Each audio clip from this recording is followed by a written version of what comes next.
উনার বাবা প্রধান শিক্ষক ছিলেন, উনার মেয়ে বা শিক্ষিত ঘরে বা বড় ঘরে প্রাচুর্যে বড় হয়েছে, কিন্তু উনি সাধারণ থেকেও অসাধারণ হয়ে আছেন।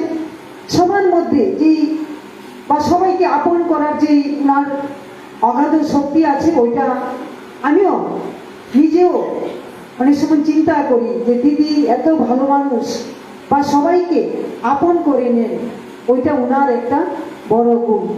এটাই আমরা মা জাতি বা আমাদের মধ্যে প্রত্যেকের মধ্যে সহিষ্ণুতা থাকতে হবে, ধৈর্য থাকতে হবে। আমরা বাসকে আমার মেয়েরা সামনে বসে আছে, তাদের ভবিষ্যৎ পড়ে আছে, অনেককে অনেক দূর স্ট্রাগল করতে হবে, অনেক দূর এগিয়ে যেতে হবে।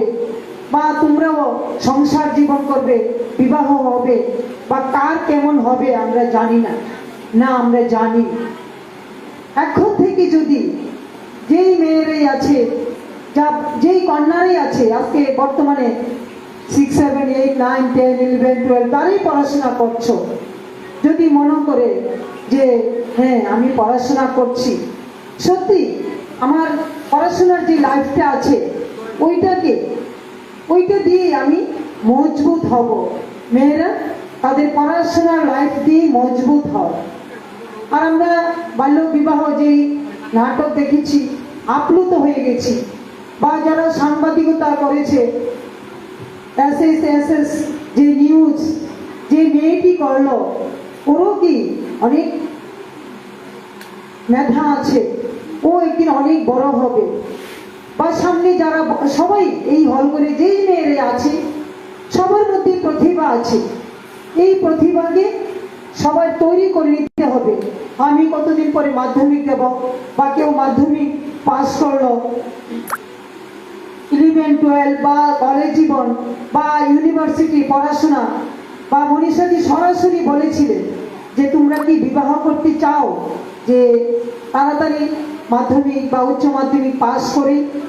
সবাই কি বলেছিল? না, আমরা কি করব, নিজের পায়ে নিজে দাঁড়াবো।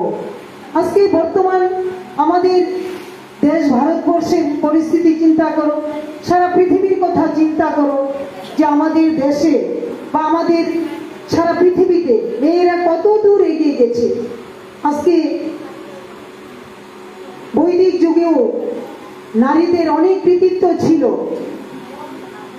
আমাদের দেশ স্বাধীন লাভ করেছে, ইংরেজদের হাতে ছিল আমাদের ভারতবর্ষ, আমরা পরাধীন ছিলাম, কিন্তু তার মধ্যেও অনেক মেয়েরা, মহিষী নারীরা তাদের কৃতিত্ব অর্জন করেছিলেন, ইংরেজদের সাথে যুদ্ধও করেছিলেন।